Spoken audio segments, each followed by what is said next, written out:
할렐루야. 우리 옆에 분들은 이렇게 믿음으로 선포합시다. 미래 세대의 영적 심장을 뛰게 합시다. 아멘. 한 번 더 인사할 때에 늘 저는 이 표현이 너무 이렇게 흥분이 되고 늘 행복한 것 같아요. 뭐라고 인사하냐면 저는 예수님으로 충만합니다. 이렇게 인사하겠습니다. 저는 예수님으로 충만합니다. 여러분 그렇습니까? 가장 행복한 사람은 예수님으로 충만한 사람인 줄로 믿습니다. 2014년도인가요? 미국의 경제 잡지 포브스에서요, 인류 역사상 누가 가장 최고의 부자였는가라는 설문을 조사를 했어요. 그 조사를 했더니 1위는 제가 관심이 없고 2위가 누구였냐면 우리가 잘 아는 강철 왕 카네기라는 사람이 인류 역사상 최고의 부자 중에 몇 번째였다고요?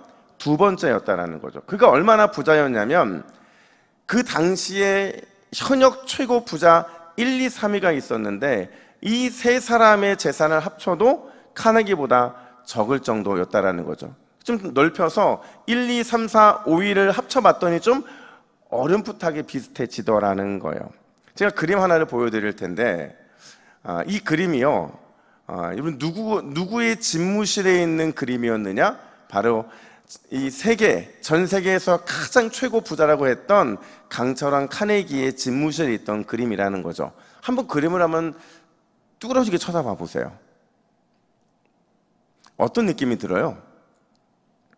뭔가 이렇게 집에 걸어놓고 싶으세요? 걸어놓고 싶지 않으세요? 별로 걸어놓고 싶은 마음이 별로 없잖아요. 근데 카네기가요, 이 그림을 너무 사랑했대요. 그러니까 너무 사랑했는데 얼마만큼 사랑했냐면 자기 집무실에 걸어놓고서는 아침과 점심과 저녁에 그림을 볼 때마다 묵상하고 또 묵상할 정도로 그만큼 사랑을 했다라는 거죠. 근데 실제로 카네기가 사랑했던 거는 이 그림이 아니라 이 그림 바로 밑에 있는 문구를 사랑했다라는 거예요. 어떤 문구였느냐? 반드시 밀물 때가 온다라는 이 문구를 그렇게도 사랑했다라는 거죠.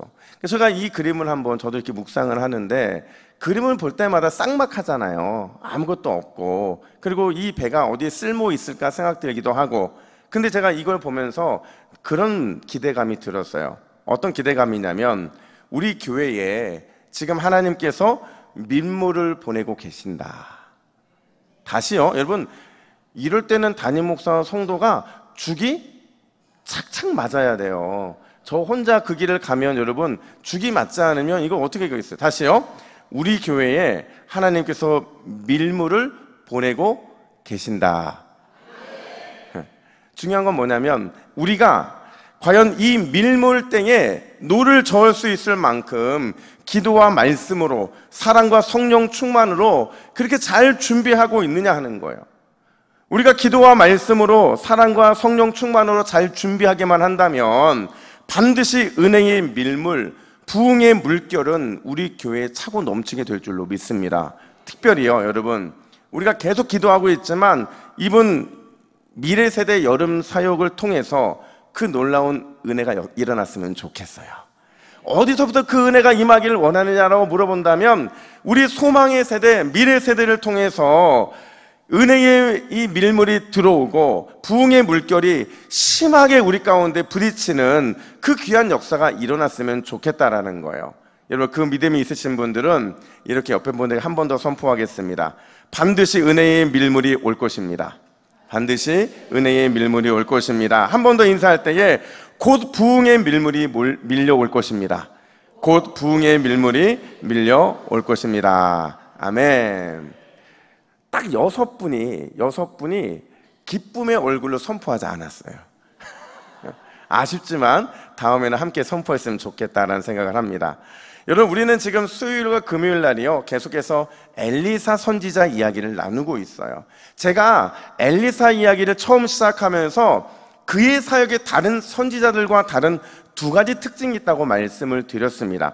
제가 뭐냐고 물어보면 여러분들이 꿀먹은 벙어리가 될 게 분명하기 때문에 묻지 않고 제가 말하는 게 맞다고 생각하시면 고개만 끄덕이시면 됩니다. 여러분, 엘리사라는 사람의 이름의 뜻이 뭐냐면 나의 하나님은 구원하신다라는 뜻이에요. 그러니까 엘리사라는 이름이 딱 떠오르면 어떤 단어가 떠올라요? 구원이라는 단어가 떠오른다는 거죠. 그래서인지 그의 사역은요, 다른 선지자들과 달랐어요. 어떻게 달랐느냐? 보통 일반적인 선지자들은요, 어떤 메시지를 선포했다고요? 심판의 메시지를 선포했다는 거죠. 왜냐하면 심판의 메시지를 통해서 백성들이 회개하고 돌아오도록 하기 위함이라는 거죠. 그런데 엘리사는 심판과 회개의 사역이 아니라 치유하고 회복시키고 구원을 위한 사역을 감당하더라는 거죠. 근데 그가 가는 곳마다 치유가 일어나요. 가는 곳마다 회복이 일어나요. 가는 곳마다 구원의 역사가 일어나게 되더라는 거예요. 근데 또 하나의 특징이 있었죠. 이게 우리가 지난 시간에도 다뤘던 내용인데, 엘리사의 사역을 가만히 들여다보면 항상 먼저 준비하는 게 있어요. 그게 뭘까요? 그렇죠. 그릇을 준비하는 거죠. 그릇을 준비하고서는 그 그릇에 맞게 복을, 기적을, 은혜를 가득 채워주는 게 바로 엘리사의 사역이더라는 거죠. 이런 두 가지 특징 때문에요, 저는 엘리사의 이야기를 접할 때마다 기대감이 생겨요. 희망이 생기고 믿음과 용기가 북돋게 되고 생동감이 넘치고 활력이 넘친다라는 거죠. 오늘 본문도 그렇습니다. 여러분, 오늘 본문은요, 두 가지 사건이 이어서 연달아 언급되고 있는데 38절부터 41절은 독이 퍼진 국을 정화하는 사건이고요, 또 42절부터 44절은요 구약의 오병이어 사건을 다루고 있어요. 여러분, 과연 이 두 가지 사건을 통해서 엘리사를 통해 우리가 받아야 될 그 은혜의 교훈은 무엇일까? 첫 번째로요, 우리 한번 따라해 볼까요? 항상 하나님께 긍휼을 호소해야 합니다. 여러분, 우리는 항상 하나님의 긍휼을 구하고 또 구해야 하는 그런 사람들인 줄로 믿으시기를 축복합니다. 우리는 긍휼 없이는 살아갈 수가 없어요. 하나님의 긍휼이 우리를 서게 하기도 하고 하나님의 긍휼 없음이 우리를 무너지게도 하기 때문에 그런 거죠. 오늘 본문 38절은 이렇게 시작이 됩니다. 우리 38절 말씀을 같이 한번 읽어볼까요? 시작. 엘리사가 다시 길갈에 이르니 그 땅에 흉년이 들었는데. 자, 여러분, 이 구절은요, 엘리사가 왜 다시 길갈에 오게 됐는지 그 이유를 설명하는 구절인데, 여러분, 엘리사가 왜 다시 길갈에 왔어요? 그렇죠, 흉년 때문인 거죠. 사실 여러분, 길갈에는요 선지 학교가 있어요.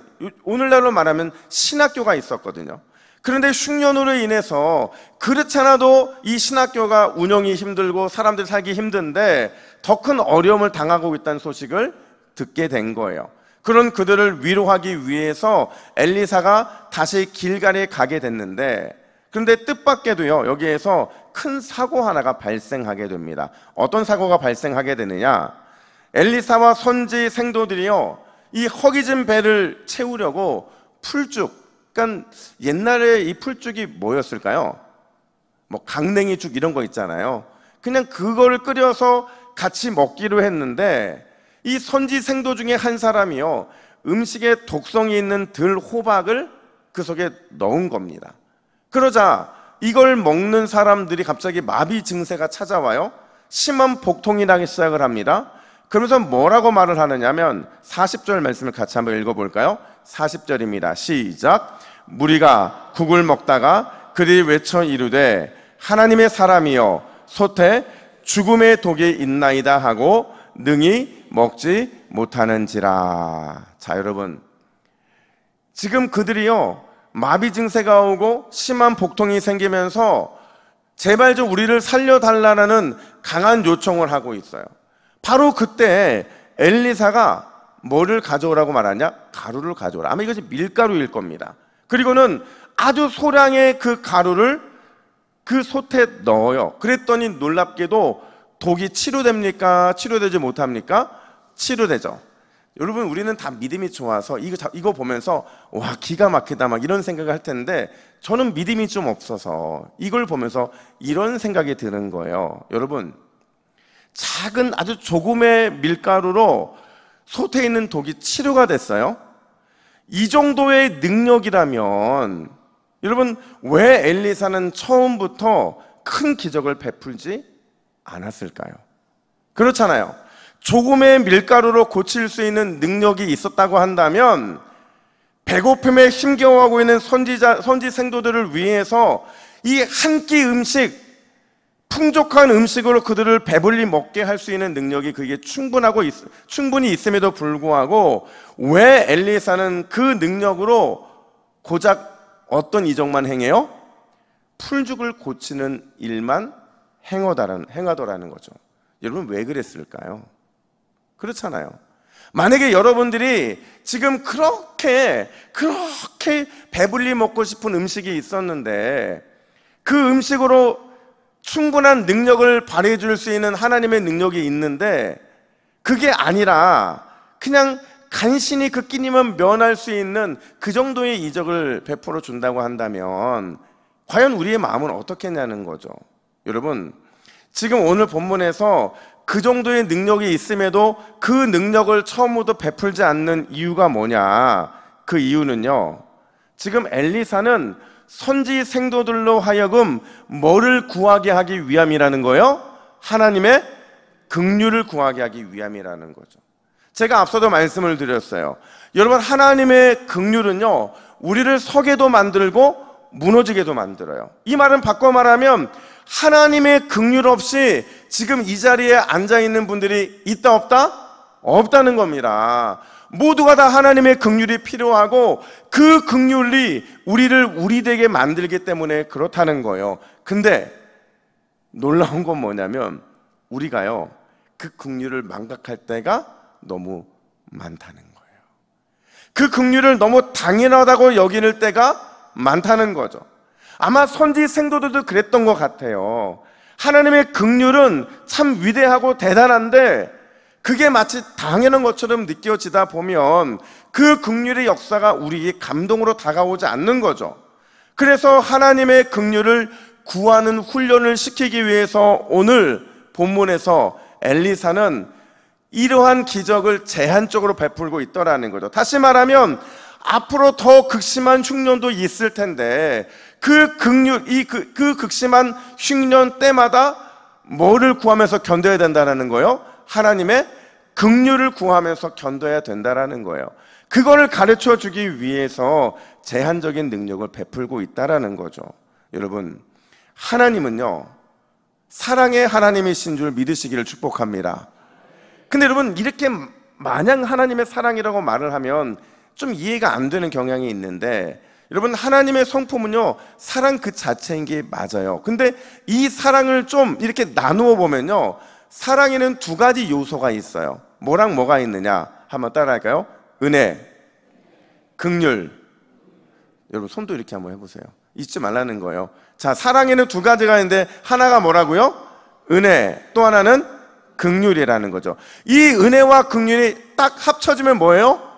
사랑이라는 거예요. 하나님의 사랑. 그럼 은혜는 뭐예요? 은혜라는 것은 나는 자격 없는데 그냥 거저 베풀어 주시는 사랑의 호의, 이게 바로 은혜인 겁니다. 그럼 긍휼은 뭐냐? 긍휼은요 나는 원래 심판받아 마땅한 자예요. 나는 죄인이고 심판이 내 곁에 떠날 수 없는데 그 모든 심판받아 마땅한 나의 삶의 모든 행위들을 하나님이 사랑으로 감싸주시고 덮어주시는 그 자비하심, 그게 바로 긍휼이라는 거죠. 여러분 은혜와 긍휼이 구별이 되십니까? 되신다고 꾸벅꾸벅 하세요. 예. 안 되셔도 되신다고 하셔요. 이렇게 긍휼과 은혜는 다른데 이 긍휼과 은혜가 어디에서 딱 하나가 되는 줄 아세요? 아까 말씀드린 사랑, 그리고 그 사랑이 은혜와 긍휼로 확연하게 나타난 그 장소가 어디냐? 바로 예수님의 십자가라는 거죠. 십자가를 통해서 자격 없는 우리에게 호의를 베풀어 주시고 십자가를 통해서 죄인인 우리가 사랑으로 감싸지고 덮어지는 은혜를 누리게 되었다라는 거죠. 바로 이거를요 엘리사는 선지 생도들에게 가르쳐 주기를 원하셨다라는 거예요. 자 보세요.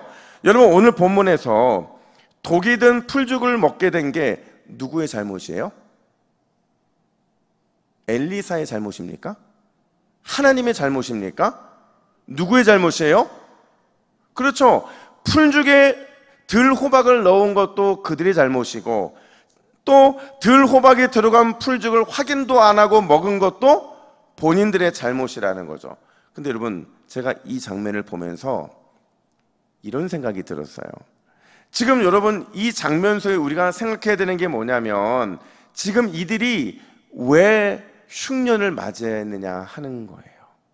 이스라엘 백성들의 흉년의 대부분은 뭐 때문에 왔다고요, 여러분? 이스라엘 백성들의 죄악 때문인 거예요. 죄악 중에서 어떤 죄악이요? 우상 숭배라고 하는 이 죄악으로 인해 징계가 내릴 때 보통 그들에게는 기근과 흉년이 임했다라는 거죠. 그러니까 결국에는 이들이요, 지금 오직 살 길이 뭐냐, 지금 당장 살 길이 뭐냐, 사랑의 하나님께 뭐를 구하는 거예요? 긍휼을 구하는 거죠. 하나님의 긍휼 앞에 납작 엎드려서 하나님의 긍휼 없이는 저는 살 수 없습니다, 이런 처절한 부르짖음과 몸부림을 고백하는 것, 그것밖에는 살 길이 없다라는 사실을 엘리사는 선지생들을 가르쳐주고 있다라는 거예요. 그렇다면 결론적인 질문 하나를 드려볼게요. 여러분, 독이 들어있는 풀죽을 회복시켰잖아요. 이 회복시킨 게 엘리사의 능력이었습니까? 아니면 40절에 보면 그들이 외쳐 부른 하나님의 사람이여 라는 부르짖음이었을까요? 그렇죠. 엘리사의 능력이었다면 뻔한 걸 제가 질문한 이유가 없다는 거죠. 여러분 그러면 하나님의 사람이여 라는 이 부르짖음은 과연 어떤 의미냐? 그냥 엘리사의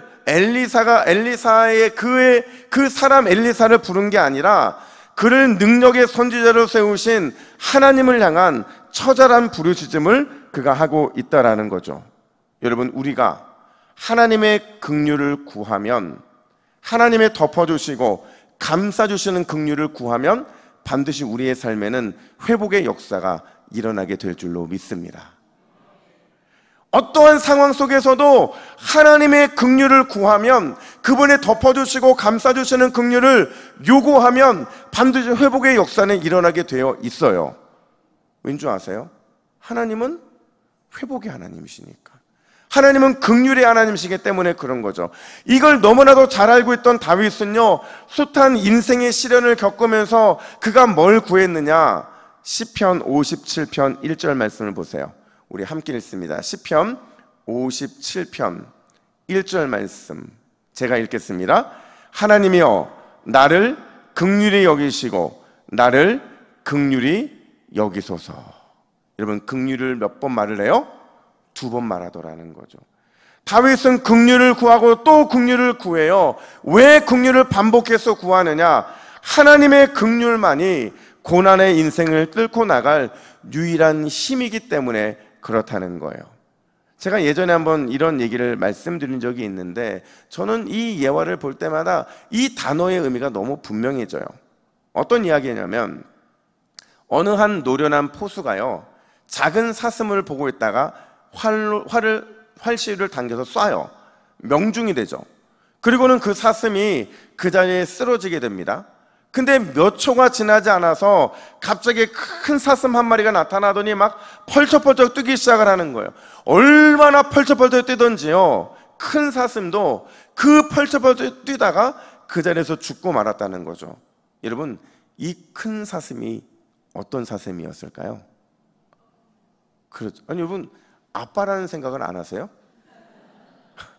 꼭 이게 희생과 꼭 이런 것만 등장하면 꼭 누가 등장해요? 우리가 오늘 이 자리에 모여있는 우리 남자 성도님들이 적기 때문에 우리가 숫자로 밀려서 그런데 여러분, 엄마가 맞아요. 이 작은 사슴의 죽은 엄마였죠. 그 작은 사슴 때문에 팔짝팔짝 뛰다 죽은 이 어미의 배를 이 포수가 딱 갈랐더니요, 깜짝 놀래요. 이미 이 사슴은요, 이 어미 사슴은 이미 뛰면서 죽은 거예요. 왜 뛰면서 죽었느냐? 이 창자가 다 토막이 나버린 거예요. 여러분, 왜 어미의 창자가 토막이 났을까요? 새끼의 고통에 대해서 반응했기 때문에 그런 거죠. 히브리어로 보면 이 창자라는 단어와 동일한 단어가 어원이 같은 게 뭔지 아세요? 긍휼이라는 단어예요. 그러니까 이 말이 무슨 얘기냐면 하나님의 긍휼하심이 창자가 끊어질 정도의 애타는 어미의 사슴의 마음과 같다라는 거죠. 여러분, 하나님이 늘 우리를 창자가 끊어질 정도의 사랑으로 품고 안아주시는 줄로 믿습니다. 그 사랑으로 품고 은혜로 덮어주셨기 때문에 그 긍휼이 날마다 우리의 삶에 있는 것이고, 따라서 우리는 그 창자의 끊어짐의 사랑 앞에 더 주님의 긍휼을 구할 자격이 있는 자들이라는 거예요. 여러분, 오늘도 하나님의 긍휼을 구하고 또 구하시기를 주님의 이름으로 축복합니다. 절대로 하나님은 긍휼을 구하는 자들에게 등을 돌린 적이 없어요. 외면하신 적이 없다라는 거죠. 오히려 긍휼을 구하면 넘치는 긍휼의 은혜를 우리에게 부어 주실 줄로 믿습니다. 오늘도 우리를 사랑하셔서 긍휼을 베푸시는 주님의 은혜 앞에서 마음껏 주의 이름을 부르며 기도하시기를 예수님의 이름으로 축복합니다. 뿐만 아니라 두 번째로, 여러분, 오늘 본문은요, 끊임없이 하나님의 손에 올려드려야 한다라는 것을 말해주고 있어요. 여러분, 오늘 본문 42절부터 44절은요, 앞서도 제가 말씀드린 것처럼 구약의 어떤 사건이라고요? 오병이어 사건이에요. 여러분, 오병이어 사건의 핵심이 뭘까요?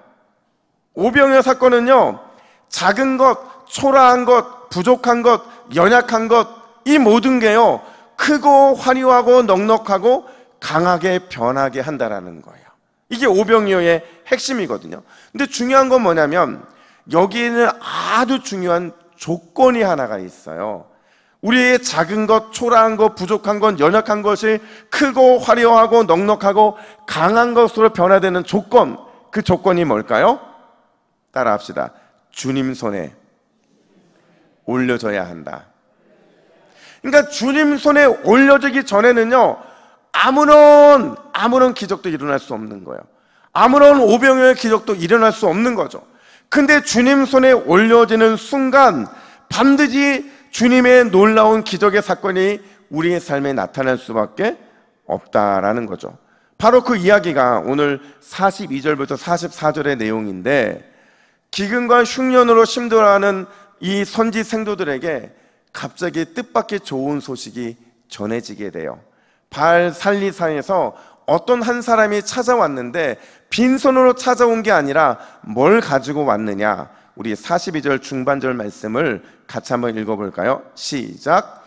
처음 만든 떡, 곧 보리떡 20개와 자루에 담은 채소를 하나님의 사람에게 드린지라. 아멘. 지금 이 사람은요, 허기를 채울 수 있는 음식들을 가지고 엘리사를 찾아온 겁니다. 그러니까 길갈을 찾아온 거예요. 근데 문제가 뭐냐? 문제가 뭐겠어요? 그 양이 너무 부족했다라는 거예요. 여러분 생각해 보세요. 선지 생도의 숫자는 100명이에요. 근데 보리떡은 20개예요. 그러니까 보리떡 하나에 1인분이라고 친다면 지금 몇 인분만 가지고 온 거예요? 20인분만 가져온 거죠. 20인분으로 어떻게 100명을 배불리 먹일 수 있겠느냐는 거예요.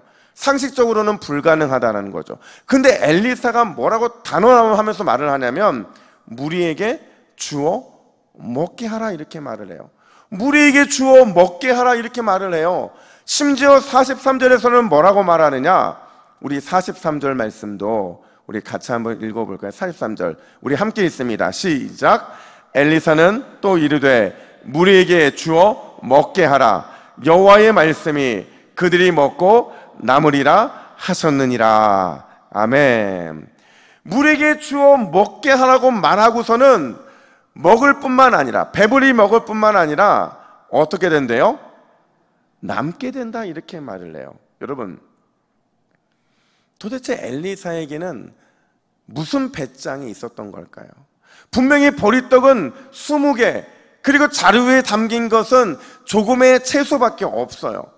근데 100명을 배불리 먹게 한다? 어떻게 이런 확신을 갖고 있었던 걸까?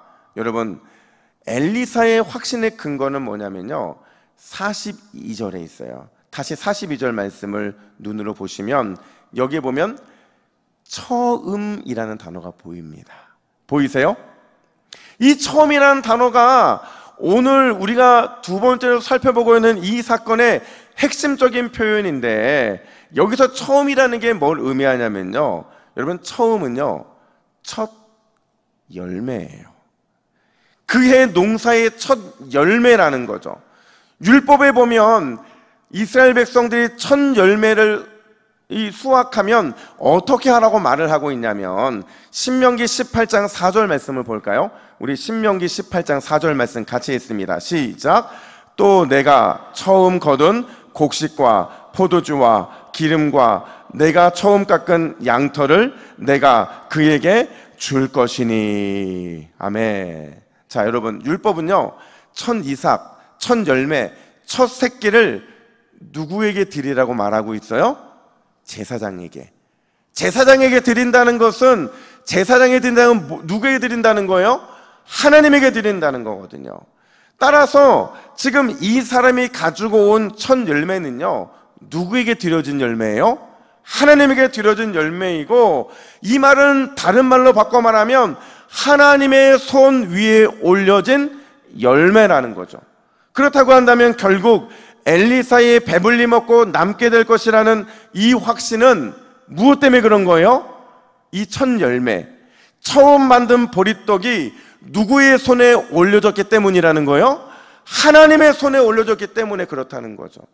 사람의 손이 아니라 하나님의 손에 올려졌기 때문에 반드시 하나님의 손에 올려주면 풍족함을 넘어서서 넘치게 된다는 사실을 엘리사가 믿었기 때문에 그런 거예요. 여러분, 그렇다면 실제로 그게 어떤 결과로 나타나느냐? 44절 말씀을 함께 읽습니다. 44절입니다. 시작. 그가 그들 앞에 주었더니 여호와께서 말씀하신 대로 먹고 남았더라. 아멘. 자, 보세요. 엘리사가 확신할 때에 하나님의 손에 올려주면 풍족하게 먹고 남을 거라고 예언했는데, 실제로 그렇게 됐습니까? 안 됐습니까? 실제로 그렇게 됐죠. 진짜 먹고 남게 되는 그 놀라운 기적이 일어나게 되더라는 거죠. 사랑하는 여러분, 아무리 작은 것도, 아무리 대단해 보이지 않는 것도 반드시 하나님 손에 올려드리시기를 간절히 축복합니다. 우리가 왜 하나님, 내 인생에는 기적이 없냐고 따질 게 아니라요, 과연 나는 하나님 앞에 그 나의 보잘것없는 작은 것을 올려드리고 있는지를 먼저 점검을 해야 되는 거죠. 올려드리면 반드시 하나님께서는 30배, 60배, 100배 아니죠, 1000배의 기적을 준비하고 계세요. 근데 우리가 과연 올려드리고 있는지를 확인해 봐야 되는 거죠. 여러분, 저도요 가끔 제가 스스로 야, 나 요즘에 되게 째째해졌구나 이런 생각 들 때가 있어요. 가끔 야, 내가 좀 옹졸해졌구나 이런 생각이 들 때가 있어요. 근데 여러분, 제가 이런 생각이 들 때마다 되새기는 저의 과거의 사건이 하나가 있습니다. 어떤 사건이냐면, 여러분, 제가 신대원 이 6학기를 공부를 하고, 그리고 구약으로 석사로 2학기를 하고, 또 학교를 옮겨서 또 역사신학으로 석박사 7학기를 다녔거든요. 그러니까 이 7학기까지 다녔으니까 총 한 10 몇 년이에요? 진짜 14학기, 거의 13학기 되는데, 아니죠, 18학기 됐나 봐요. 근데 이렇게 하면서 공부를 많이 하면, 여러분 요즘에 공부 많이 하면 뭐 남는 줄 아세요? 학위가 남는 게 아니라 뭐가 남는 줄 아세요? 빚이 남습니다. 공부를 하면 할수록 빚이 남게 돼 있어요.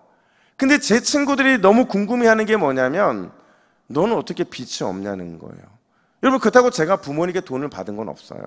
그리고 뭐 저희 아내가 저한테 특별히 뭐 해준 것도 별로 없어요.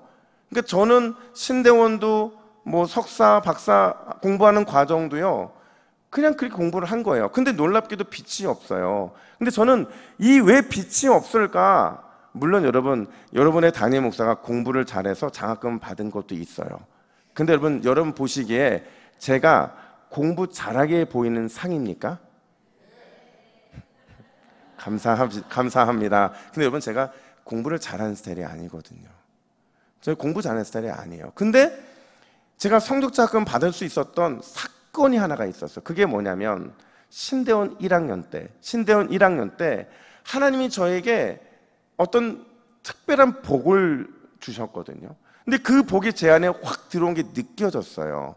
그러면 그 복으로 제가 평생 누려보지 못한 복 중에 하나였으니까 마음껏 누리고 싶은 거예요. 저를 위해 쓰고 싶은 거예요. 저를 위해 사용하고 싶은 거예요.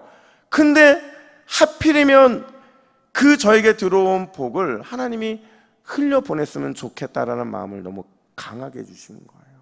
그러니까 제가 막 거절했어요. 아니, 하나님, 평소에 자주 던 것도 아니고 일생에 한 번 들어온 첫 번째 엄청난 복인데 이거 제가 어떻게 버려요? 안 된다고 그렇게 몸부림치다가 정말 아쉽지만 그래도 하나님이 원하시니까 흘려보냈거든요. 근데 흘려보내니까 그걸 하나님이 기쁘게 받으시고 돌아보니까 제 빛이 없는 이유가 뭐냐? 그 공부의 첫 시작인 신대원 때 흘러보낸 그 축복이 끊임없이 저한테 채워지더라는 거죠. 여러분, 우리 하나님은요, 무엇을 심든지 절대로 잊지 않으시는 하나님이신 줄 믿으시기를 축복합니다. 하나님의 손에 무엇이 올려져 있는지, 어떤 간절함으로 올려드렸는지 다 아시고 절대 잊지 않으신다는 거예요. 그리고 잊지 않으시기 때문에 반드시 넘치는 기적으로 남기는 역사로 우리의 삶에 부어 주신다라는 거죠.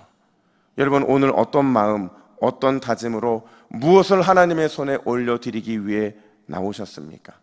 대단하지 않아도, 보잘것없어도, 화려한 인생이 아니더라도 나 자신을 하나님의 손에 올려드리기만 한다면, 그러면 반드시 기적의 능력은 우리의 삶에 나타나게 될 줄로 믿습니다. 왜요? 주님이 이렇게 약속하셨거든요. 우리 빌립보서 4장 19절 말씀 같이 함께 읽습니다. 시작. 나의 하나님이 그 풍성한 대로 너희 모든 쓸 것을 채우시리라. 아멘. 여러분의 하나님께서 여러분이 알고 있는 그 풍성하신 하나님의 능력대로 우리의 모든 것을 위해 넘치도록 채워주시겠다라는 이 약속 때문인 거죠. 여러분, 하나님은 채워주심의 명수이세요. 그냥 채워주시는 게 아니라 앞서도 말씀드린 것처럼 30배, 60배, 100배, 몇 배까지요? 1000배까지 넘치게 해주시는 은혜의 하나님이시라는 거죠. 여러분, 절대로요, 눈에 보이는 것으로 판단하지 마세요. 인간의 계산기로 판단하지 마세요.